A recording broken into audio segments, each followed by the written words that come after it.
Assalamualaikum warahmatullahi wabarakatuh. Saya Sipa Ramadanti dari kelas Manajemen MN19C Universitas Nusa Putra.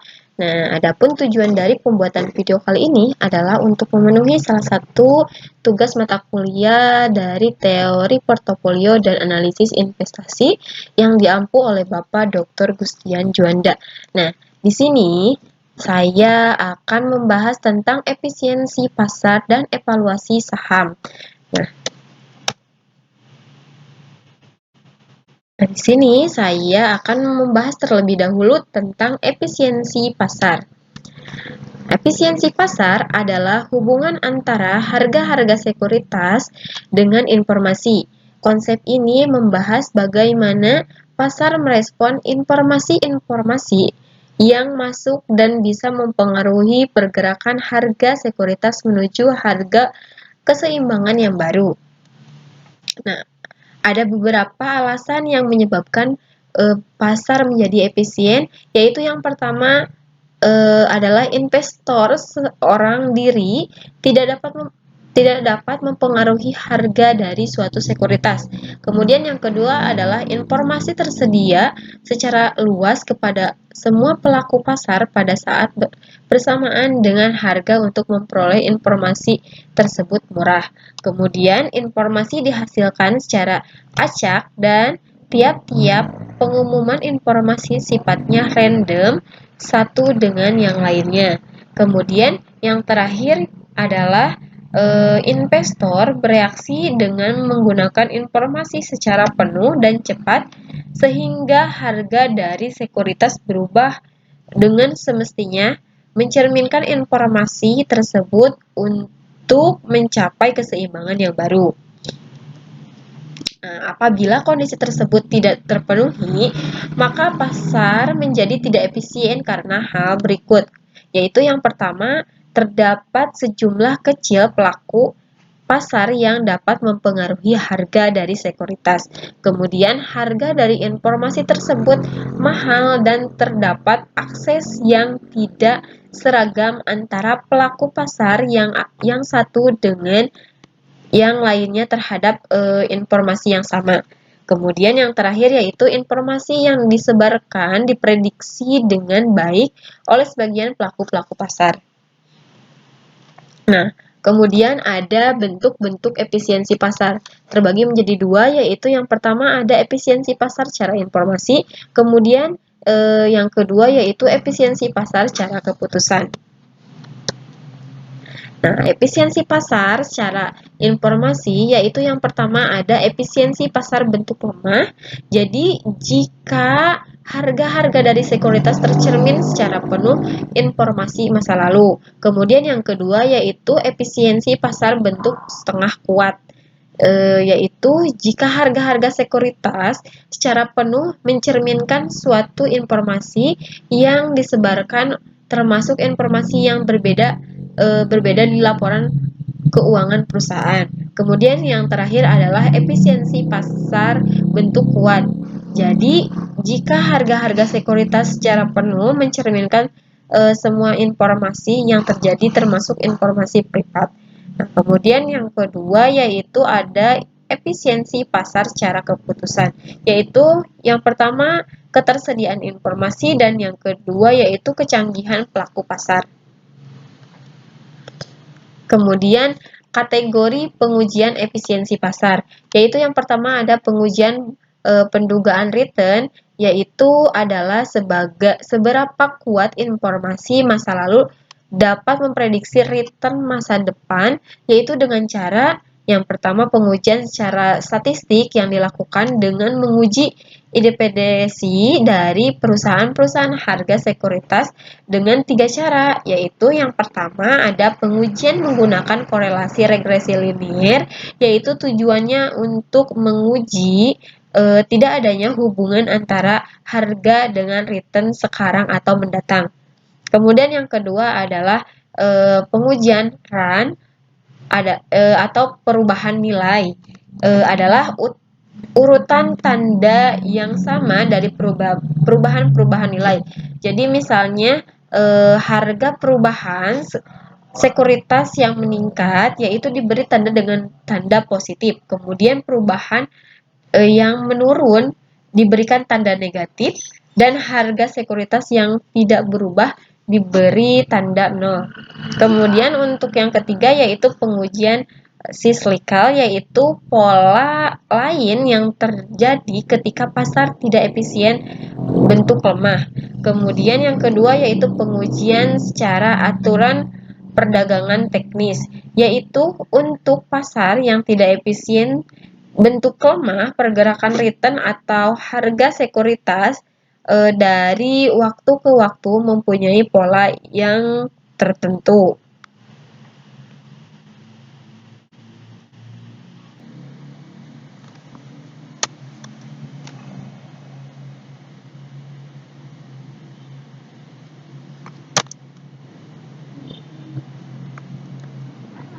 Nah, kemudian yang kedua yaitu ada studi peristiwa. Nah, studi peristiwa ini merupakan studi yang mempelajari reaksi pasar terhadap suatu peristiwa yang informasinya dipublikasikan sebagai suatu pengumuman. Nah, hasil empiris studi peristiwa yaitu yang pertama pemecahan saham dengan memecahkan selembar saham menjadi beberapa lembar saham. Kemudian yang kedua yaitu penawaran perdana adalah perusahaan yang pertama kali melemparkan sahamnya ke pasar saham. Kemudian yang ketiga yaitu pengumuman dividen sifatnya adalah tidak relevan.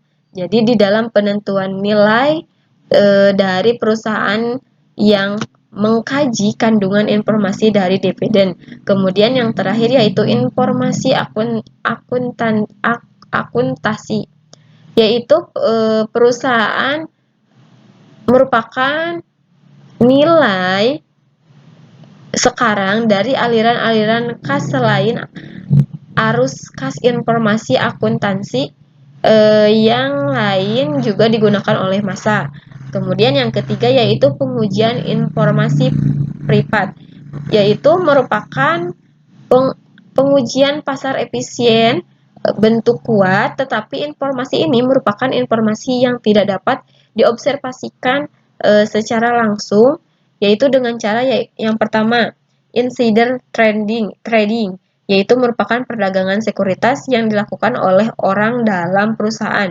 Kemudian yang kedua yaitu return dari reksadana, merupakan portofolio yang dibentuk oleh perusahaan reksadana dan dijual kembali kepada masyarakat dalam bentuk unit pernyutaan. Nah, kemudian yang keempat yaitu anomali pasar.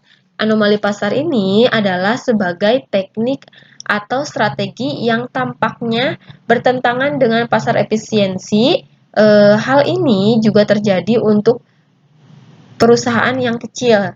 Nah, efek efisiensi pasar tidak terprediksi ini dalam para yang efisien, harga menjadi bergerak acak sehingga sulit untuk diprediksi. Jadi, jika ada pola investasi yang abadi, pola harga yang bergerak acak ini menghasilkan kegagalan dari strategi investasi yang bertujuan untuk mengalahkan pasar secara konsisten.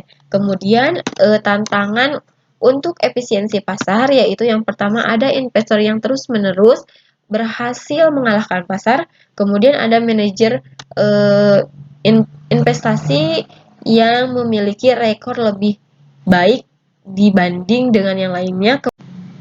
Nah, sekarang kita akan membahas tentang evaluasi saham.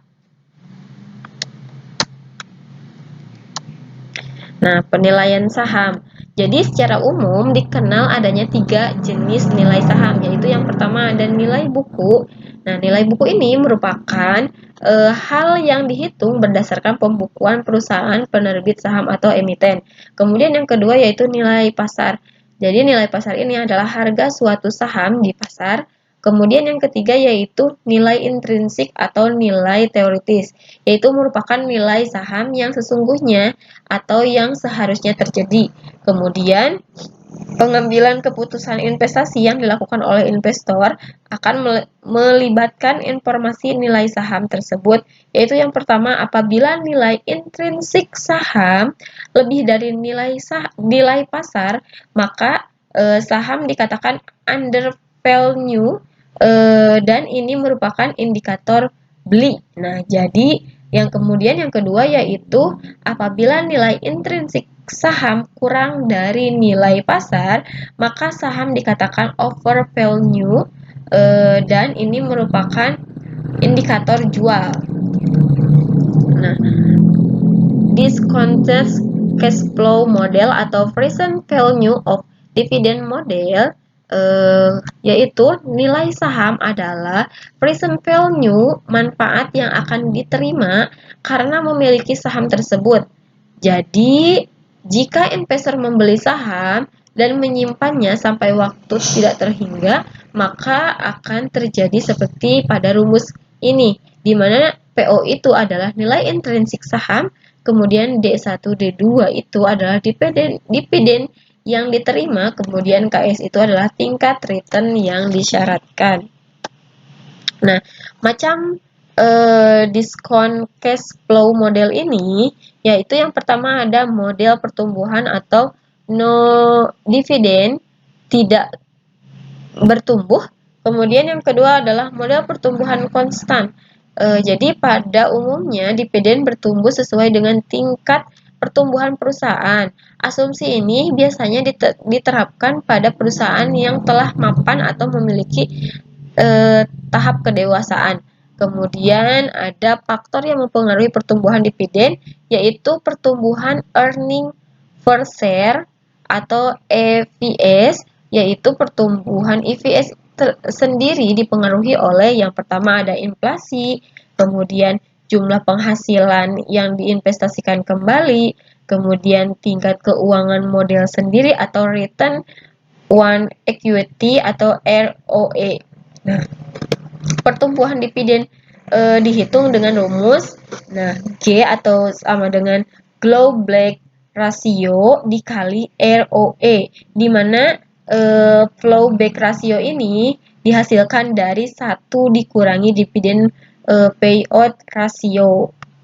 Nah, di mana G ini adalah prediksi tingkat perubahan dividen dan ROE ini adalah return on equity. Nah, kemudian model pertumbuhan tidak normal atau ganda. Jadi dividen saham juga bisa tidak bertumbuh konstan, tapi berubah sesuai dengan daur hidup perusahaan. Pada periode awal, pertumbuhan dividen biasanya berubah-ubah. Setelah memasuki periode kedewasaan, pertumbuhan dividen cenderung konstan. Kemudian model diskon dividen di atas mengasumsikan bahwa dividen akan dibayar sampai periode tak terduga. Hal ini biasanya akan berlaku bila investor memang lebih menyukai dividen sehingga tidak menjual sahamnya. Kemudian apabila saham tidak selamanya dipegang investor sehingga terdapat capital gain, maka nilai terminal atau nilai jual saham akan dimasukkan dalam perhitungan nilai intrinsik. Nah, kemudian ada dividen yield and capital gain yield. Nah, jadi keuntungan adalah saham A sama dengan hal yang diharapkan dari pembelian saham investor. Kemudian apabila menyimpan saham selamanya, berarti investor mengharapkan dividen saham jika suatu saat investor menjual saham yang telah dimiliki. Kemudian model kelipatan laba atau price earning ratio. Nah, yang pertama yaitu model ini lebih populer digunakan di kalangan analis saham dan praktisi. Pada pendekatan ini, investor akan menghitung berapa kali atau multiplier nilai earning yang tercermin dalam harga suatu saham. Nah, price earning ratio ini atau VER ini adalah rasio yang menggambarkan perbandingan antara harga saham dengan earning perusahaan atau laba per lembar dari sahamnya. Rasio ini menunjukkan berapa besar investor menilai harga saham terhadap kelipatan earning.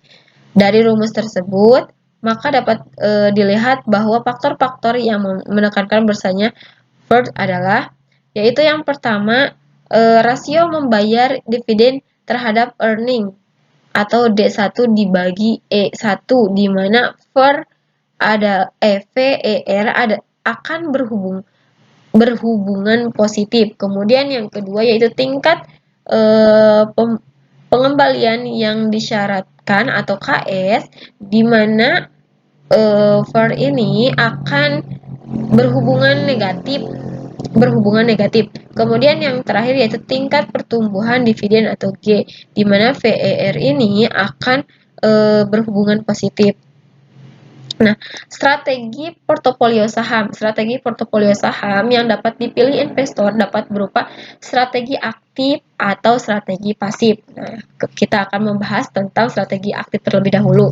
Nah, jadi strategi aktif ini adalah investor menjalankan strategi aktif dengan tujuan memperoleh return portofolio saham yang lebih tinggi dibandingkan return yang didapat sesama investor lain. Tiga strategi yang bisa dipilih untuk melakukan strategi aktif ini, yaitu yang pertama, pemulihan saham. Nah, pemulihan saham ini merupakan strategi yang paling rasional dan populer, di mana investor secara aktif melakukan seleksi untuk mendapatkan saham terbaik dengan mendasarkan pada analisis fundamental. Kemudian yang kedua yaitu rotasi sektor. Biasanya diterapkan oleh investor yang berinvestasi di saham dalam negeri. Dua cara yang bisa dilakukan adalah, yaitu yang pertama, berinvestasi pada saham perusahaan yang bergerak pada sektor tertentu untuk mengantisipasi perubahan siklis ekonomi di masa depan. Kemudian yang kedua yaitu memodifikasi bobot portofolio saham pada berbagai sektor industri yang berbeda sehingga dapat mengantisipasi perubahan siklis ekonomi, pertumbuhan, dan nilai perusahaan. Kemudian yang ketiga yaitu momentum harga. Nah, strategi ini didasari kenyataan bahwa pada waktu tertentu harga pasar saham merefleksikan pergerakan pendapatan atau pertumbuhan perusahaan. Oleh karena itu, investor harus mencari waktu atau momentum yang tercepat. Jadi, agar pada saat terjadi perubahan harga bisa mendapat keuntungan lewat pembelian atau penjualan saham tertentu. Nah, kemudian untuk strategi pasif. Nah, strategi pasif ini dijalankan apabila investor percaya bahwa pasar benar-benar efisien, sehingga tidak ada satupun investor yang bisa memperoleh abnormal return. Kemudian pilihan yang dapat dipilih investor untuk menerapkan strategi pasif, yaitu yang pertama ada strategi beli dan simpan. Jadi investor akan membeli saham dan menahannya selama periode beberapa waktu untuk menghindari biaya transaksi dan biaya lain yang terlalu tinggi. Investor mengharapkan agar return atau yang diperoleh tidak jauh berbeda dengan return dari strategi aktif menjual dan membeli dengan return dari strategi aktif menjual dan membeli saham. Penerapan strategi ini harus memperhatikan pemilihan saham mana saja yang akan dimasukkan ke dalam portofolionya. Kemudian yang kedua yaitu strategi mengikuti indeks pasar, yaitu investor dapat menerapkan strategi ini dengan membeli instrumen reksadana atau dana pensiun. Jadi lewat pembelian reksadana yang merupakan kumpulan dari berbagai saham, obligasi, atau campuran keduanya, investor berharap bisa mendapatkan return yang sebanding dengan return pasar.